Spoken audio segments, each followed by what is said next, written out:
Good morning, ladies, and welcome to the first marketing meetup of 2026. I'm so excited to be here today with Kristen and I, and we're just going to be talking about really 2026 being the line in the sand where the market is shifting. We're seeing a new class of real estate leaders rise. We're seeing agents who have been waiting for the business to get easier, exiting the business, and we're seeing agents that have had their head down and doing the work have their businesses explode. And so today during the marketing meetup, we're really just going to be talking about what that looks like in 2026 and how you can position yourself to win. So, hi, friend. Hi, How are you? I'm doing good. I was telling Randy before we got on, I have been up since 4:30 this morning rebuilding websites and doing CE classes. So my brain Simultaneously. brain hurts a little bit. Oh my goodness. Well, I'm excited to jump into this because I feel like the market that we're going into 2026 could not be more aligned with who we are as moms in real estate. Yeah. And so, for years, the old market, it really did have like who had the best leads, who had the big, the biggest ad. It was speed to lead, which, make no mistake, speed to lead is still always going to be crucial, right? But in the new market, it's really more about who you know. What we're seeing is that buyers are scared, sellers are stressed, and people want to feel secure and they want to work with people that they trust. And so really it's going to be, it's going to be such a, we were talking about this before we got on, Kristen, like developing our brand and who we are and how we make people feel and what we're known for. I think it's been here for years, but I think 2026 is the year that is the line in the sand. Like if you don't lean into that, if you don't lean into actually building relationships in your brand, it's going to leave you behind. Yeah, I totally agree. I actually teach a class to real estate agents, just called, it's like Why Social Media Matters Today. And one of the big parts is like with your brand and how you're showing up on your website and your social media pages, you're instantly being judged by somebody before you Right. ever get the opportunity to meet them. And so I always ask people, like, if somebody met you and it's like, hey, I'm Kristen, and it's so nice to meet you, and they decide to look me up online, what do they see? Right. And is that like a good reflection of my brand messaging, my brand colors? Like, or do they feel like they're a part of something? So it's like all these questions you can go through. And I think it's such an important part as you're out and building your reputation. Sorry, I can't talk. Yeah. Well, and it's one of those things where it's like, you see something and you instantly feel it and relate to it and you're like, "Oh, I want to be part of that," right? And so Yes. it's the same thing when we're creating experiences for our buyers and sellers. One of the things I've said for years now is, you can have a tough transaction. You can have a downright like awful transaction and still have a good experience. The Mm-hmm. experience is how we make people feel, right? And so, I think the Zillow, the realtor.com, all of that, I think there's still going to be a space for it. But I think even there, it's going to be so much different in the agents that have trust. And what you said a minute ago made me think about it, because you said like, oh, I'm building my relationship, I'm building the brand. And that is so important. It is so important. But I think it's also important to know that like trust isn't our logo. It isn't our website. And it is not, how many years we've been in the business. I think a lot of agents lead with that too, right? Like I know agents that have been in the business 20 years, and that doesn't necessarily mean I'd want to work with them. But it is, like you said, how did they see me? How did they help me? How do they care? And I think one of the ways that we can really start doing that and putting those stories out there is front loading education.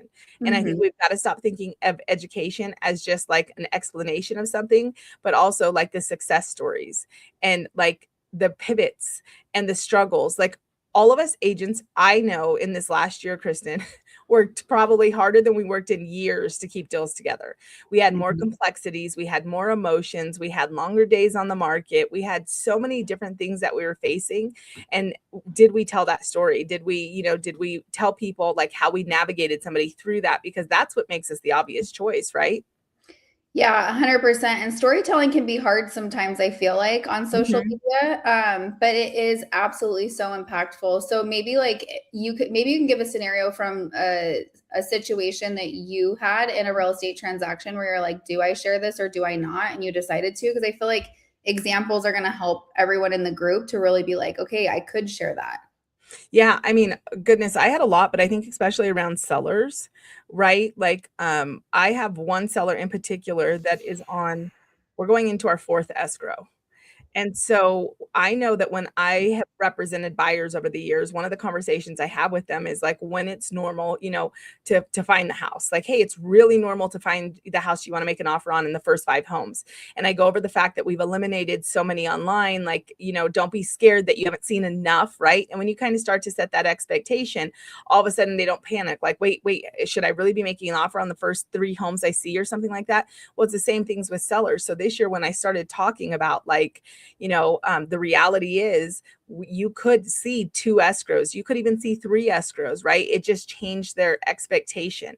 And all of a sudden, it took a certain weight off of sellers, that it wasn't like just their house, it wasn't just their problem, it wasn't like their thing. And then they came in with it into the market lighter, and they came on the market lighter and like willing to understand it could be a roller coaster, right? So just putting that out there, because there's a lot of like fear around like, well, what if my house doesn't sell, or I saw that this happened, or I heard that that happened. And so I think that, stories as simple as that, but also like when we're in the nitty and the gritty, right? Like, for me in particular, I have probates going right now, I have bankruptcy sales going right now, I have VA compromise cells going right now. So I think it's important to tell those stories so that the people Mhm. have different situations happening, which that's what I'm seeing is, I'm not seeing the market, every single seller doing one thing, but I see like every seller has a different level of complexity. They have a different hurdle. And when you're talking about, I'm handling this hurdle, I'm handling this hurdle, you become the person that fixed the hurdles. And now when they know, oh my goodness, I might have ABC issue, like this is the person I want to talk to, that becomes really powerful. And it's micro stories, right? That's the other thing is I think sometimes we're so focused on the transaction, which rightfully so, but then it's like we're trying to tell the whole story's transaction. And if you're anything like me, you feel like you have to explain like the whole, I got to tell you everything that happened before, You after, definitely do. during, right? And that's just my Uh-huh. personality. So what I'm having to learn to do is like, just take out the micro win. The micro win. How did we handle this one thing? And you don't have to explain all the other factors. If people ask that, that's great. Have that conversation, but start telling the story in micro stories. Yeah, and I think a good hack for this is, once a month, twice a month, block out some time on your calendar and just sit and think. It doesn't have to be a transaction you're going through right now. Like you can literally go Right. back your whole entire history of selling homes and think like, what's a pretty cool story that I should be telling? And then how do I dice this up like she's saying, these micro stories? Because I think we all struggle with this. I definitely do. Randy just said she did, where it's Yep. like, I don't have enough time in a reel to be able to share this whole thing, right? Well, nobody wants to listen to that for that long anyways. So just like give them like some value and make it small and pull out from these different scenarios. Throw out, like I do it in my notes app where I just go in and I start to type out a bunch of copy for content that I want to go create that month. So I feel like that's like at least a little hack for you to be able to go do and make it not so, oh my gosh, there's so much to do. Yeah. Well, and there's 3 things that really we know is going to win for agents in 2026. And one of them is visibility. And so exactly what you're talking about, like you don't need to go viral. Don't be the agent that has the goal of like going viral. In fact, going viral can come with its own set of issues and hurdles. Your goal is to be seen consistently, right? And so people need to feel like they see you everywhere. They need to feel like they know you, and they need to feel like they trust you, right? And so that way they know you before they need you. And that's really Mhm. what your goal is. So that's why it's so important, like you said, to sit down with intentionality and just splice up, like, how am I going to show up? Maybe do Win Wednesday and like, hey, Wednesday, I'm talking about the wins that I've had for my clients, right? And maybe you do something else like, I don't know, Struggle Saturday. I'm making things up. But the point is, like, you're showing up consistently. And that's the thing is like, we get too hyper focused on like that one thing that we say, and not the fact that you can tell the best story ever once and it's going to land flat, right? You have got to learn to consistently be showing up and saying, hey, I'm in here, this is what I'm doing. And side note, if you're an agent watching this and maybe you're new and you're coming into the market in 2026 and you're like, well, I don't have these stories, then niche down, right? And you should be doing that simultaneously even as a producing agent. But the niche down, speak every single time with your visibility, speak to that audience that you want to serve, speak to the niche that you want to serve, become known for that one thing. Make sure you're not getting, there's nobody nobody doesn't know realtors. In case you know this, there's no person in your sphere that doesn't know multiple agents, right? They all know multiple agents. So make sure that you're known for like one thing specifically, right? Yeah, absolutely. And it's scary to niche down, but it works really, really well. And so definitely don't be afraid to do it. Yeah. Well, and I think it goes hand in hand with the second thing, which you need to do is which be value driven, right? So, agents don't need us to get access, or clients don't need us anymore to get access to homes on the market. They don't really need us for a lot of things that they used to need us for in the old school way, right? So now they need us for more of that high level explanation, that teaching, that guiding, the understanding of the market, the setting the expectations, and really calming the fears, right? Because there's just so many fears. I don't want to overpay, or I'm going to wait till rates come down, or I'm going to do this, or I'm going to do that. And if you spend 5 minutes, if you spend 5 minutes explaining to somebody and really analyzing it for them, a lot of times they realize, wait, it's not better, right? It's not better for me to wait, or they see a whole nother angle. And I will tell you, there is no person that I'd rather do business with than the person that empowers me with information. Like that person Well, is and my person. there's no reason why you shouldn't be able to like communicate in the most amazing way in your experiences, because if you think about it, we have so many things at our fingertips to be able to give this information. So let's say Yeah. I don't want to talk to somebody, right? And so maybe I'm somebody who consumes by like, I like to sit and read on my own. You got to think to yourself, like, when I have somebody that I'm working with, do I have like multiple ways of communicating with them so that I can meet them where they're at? And this is where systems come into play. So if you guys are like, what does that even look like? You guys should have email marketing set up that's Mhm. already done, so that the minute that you get a buyer, you put them into something to where they're being communicated and educated throughout the entire process, and you've already built it and set it and forget it. If you don't have that done, you need to reach out to Tina, who's always in this group, because she is like a systems queen with all that kind of stuff. Mhm. But you need to be thinking about that, because yes, those conversations where you're sitting there and explaining a scenario to somebody are really great. But what about if you're like in the middle of something for 2 hours and they just want to get that information? Where are Yeah. they going? So even like, Randy has a Facebook group called The Mob for all of her clients, right? And so she could be educating in there. She could have files in there. Whatever it looks like for you.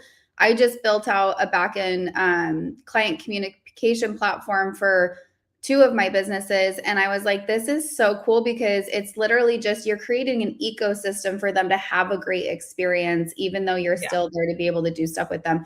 So really expand your mind beyond the like, okay, this is us having a conversation, and make the experience so much bigger than that. Well, and that's our third point, which is relationships, right? And so, exactly what you're talking about, like real humans that know your name, right? And there's so many ways that you can put that information out there. But as moms in real estate too, like you are in the right places. You're in your kids' schools, you're in your church, you're in your gym, you're in your past clients, you're in your mom's friends. Like these are your future closings. And it's, with my team, the number one thing I coach my agents on, and I've been coaching my agents on, but their number one goal is to build out their faithful 50, right? Like those 50 people that they really want to do life with, that they want to check in on, that they want to encourage, that they want to serve, that they want to be visible and helpful. And I will say, hands down, Kristen, you're probably one of the best people that I know that does this. And it shows in every one of your businesses, because you have led with like relationship, and you've led with value, and you've wanted to offer connection, support, encouragement, whatever you could to people with zero expectation of anything in return. Like you just were like, I really like this person. I'd rather my day have more of people like this in it than go over here and like lose my mind trying to build this cold-based business. And I mean, in the last 2 or 3 years, I've watched your businesses explode. In fact, when I came down to Arizona to meet you, you hadn't even taken Hello Culture to chapters. I was like, let me be your guinea pig. Because remember, in the beginning of this, you were talking about like how you make somebody feel. And just from what I saw online, I was like, you've got to take this national, like, please, please, please make me your guinea pig, right? So you had demand, and this is exactly what we want as agents. Like you had demand before you had launch. Like we want somebody that wants to work with us before we're even saying, hey, can I be your agent, right? Yeah. And so talk about how you do that. Well, I think the biggest thing is it's so easy to have a scarcity mindset. So it's Yeah. something that you have to know is going to creep in, but you have to be able to fight it. And you guys, I literally had such a scarcity mindset in the beginning. So it's just realizing and like telling myself over and over and over again, like, it's okay if this doesn't work out and I don't need to make it about me.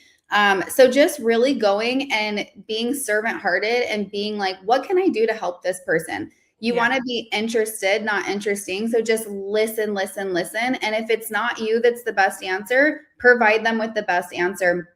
Because when you can show up and just serve people and do what's best for them, it's karma, you guys. Like you are literally going to have business come in other ways. But if you just like don't have to, I feel like people get so wrapped up in like, oh my gosh, this is like my one buyer right now or my one client right now. Well, just go out and meet and serve a bunch of people and you will be totally fine. So I think that's the biggest thing. I did spend years working with anyone that breathed, and I learned really quick I didn't want to do that. And so it's just figuring out too, like when we talk about niching down, you've got to speak to who you want to be Right. around, who you want your clients to be. And the more and more and more I did that, the more and more I literally, you guys, I could say with so much conviction that I literally work with people that I actually would go and like be like, let's go grab a glass of wine together. Yeah. Let's go grab coffee together. I enjoy everyone. There's not one person that comes to mind that drains me, where there was a time where I would be like, oh my gosh, so and so is calling me. Why are they calling me? Yeah. You know, like, 100%. so Well, and it's just that's really getting clear on those things. Well, and that's the exact same thing. And so Kristen obviously has a lot of businesses that, are partners with agents, right? But yes, last year was one of the toughest markets. It was a tough market. Make no mistake that the agents that had done the preparation and the work and had their heads down were seeing growth. But nonetheless, in a tough market, Kristen, you exploded your growth with your agent partners.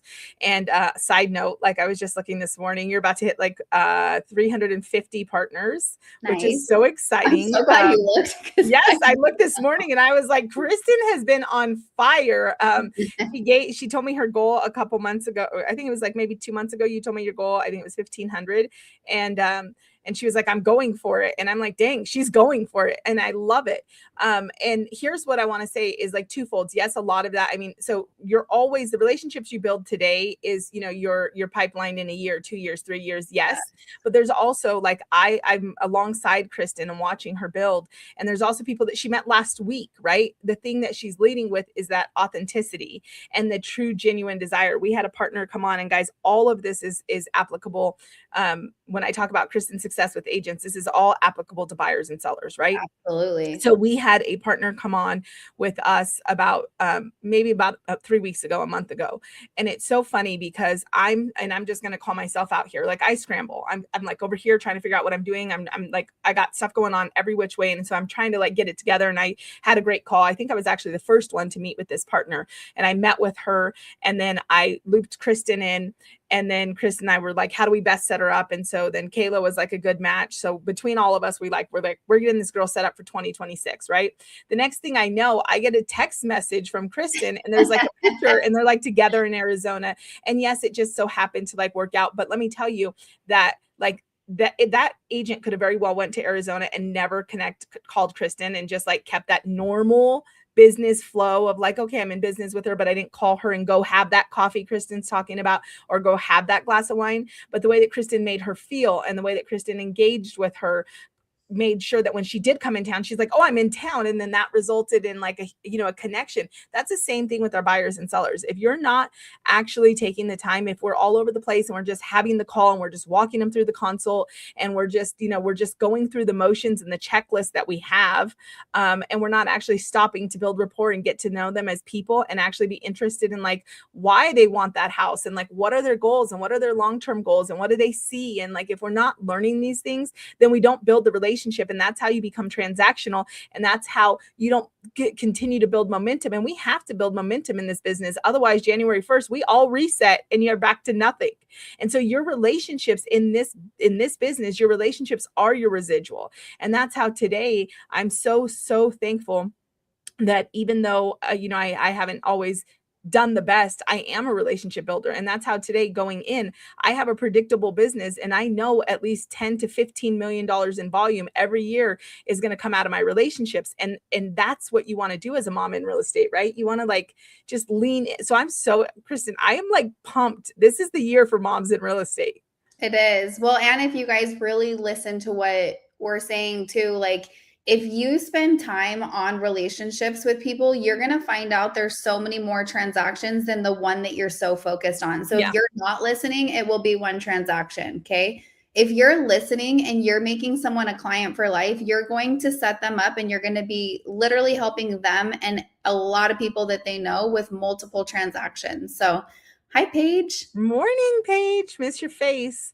I know. Yeah, no. And so this year is not, it's not about grinding harder. It's about planting earlier. It's about getting intentional quicker, right? It's about being the one who understands that the relationships now are going to be the harvest later. And to Kristen's point, you're going to understand that not all the harvest is meant to be yours, right? Like, and that is so freeing and it's so powerful when you can just go like, I mean, wow, like maybe that's meant to be somebody else's and get excited. And it is, I will say, and we can wrap on this note, you know, it was interesting to hear Kristen say, like, I had that scarcity mindset, because if you know Kristen today, you wouldn't ever imagine it, but we all do. And we're in a very cannibalistic industry. And most of our environments don't feed the abundant mind side of our mind. Most of our environments in the real estate industry are very much cannibalistic and like get it all and don't let anybody else get to it and speed to lead and like don't be talking. And so if you're in that environment, first and foremost, check it, check your environment. You don't need anybody else. Our flesh does a great job making sure that we're prideful and that we're like scarcity. Like you don't need anybody else to feed that side of your flesh. So get around the right people that are going to encourage you to be abundant minded and to just show up and serve. I mean, that's going to be huge, and be intentional about it. Find the people that you want to serve well and that are going to appreciate you exactly like you are. You don't need to get ready, just be you, right? Yeah, absolutely. I agree. Well, I'm so excited that our monthly marketing meetups are back. So this is, what is this, Kristen? Is this the second? This is the second Tuesday, right? Second Tuesday, yeah. So every second Tuesday, mark your calendars. As Kristen kind of hinted to, we have a brand new website coming. It's not there yet, but you can go still see our first version at heymire.com. Don't, because it's not. So we don't have anything. I have to chuckle because when we first went into business, I was like, we need a website. We didn't even have a website. And so I like threw together a website, and then Kristen just left it for a minute. And then once it caught Kristen's attention, she was like, okay, we're redoing the whole website. I love this stuff, you guys. I get a little obsessive. And so that's the problem, is I've literally rebuilt 2 backend systems, 3 websites, and so much more since December. So I'm over it now, but I got so obsessed because I love branding, marketing, and relationships. Like that is definitely like where I get excited. So you'll see it. It's coming soon. It's going to be so much fun. Yes. And mark your calendars for our marketing meetup and of course our morning show, because in 2026, just like we're telling you to lean in on your relationships, that's our goal with each and every one of you, is to lean in. We are so bummed that we don't have a personal relationship with all 40,000, and we're fully aware that we can't, but it is our mission to bubble those of you that want to be in the, you know, kind of the inner circle and doing all the things with moms in real estate. We want to bubble you to the top and just love on you well and serve you well here at Moms in Real Estate. So thanks for tuning in, guys, and we will see you on Monday. Bye, guys.